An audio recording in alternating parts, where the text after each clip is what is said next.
Здравейте, аз съм Леони и днес ще ви покажа моята колекция от гривни и как да си направите такава. Това е моята колекция от канджи гривни. Всичко е започнало с американската рейв култура. И сега ще ви покажа какви видове има. Това се наричат сингъл или единични гривни. И това са всички, които съм направила до сега.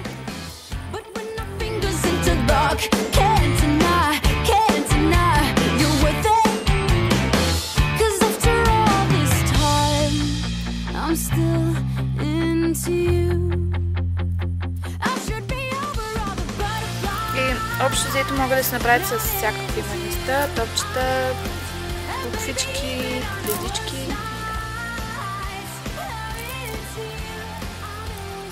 И това е най-лесната за правене канджи гривна. Следващата по трудност канджи гривна е тази дъбъл или така наречената двойна. Това е мултикъв.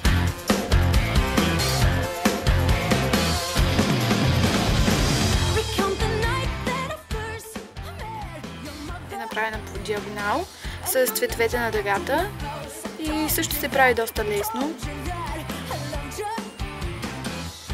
Следващата е всъщност същата, но е направена с различен вид маниста и изглежда по този начин, въпреки че не е завършена.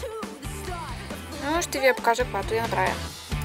Това е много странна гривна, защото тип не е канджи гривна, но всъщност я направих с помощта на ето това разделителче. И да, може да се направи с също всякакъв вид. И това е герданчето, което направих с това бурканче. И тук пише ръла на линка на Tumblr блога ми, затова не го последвайте ме.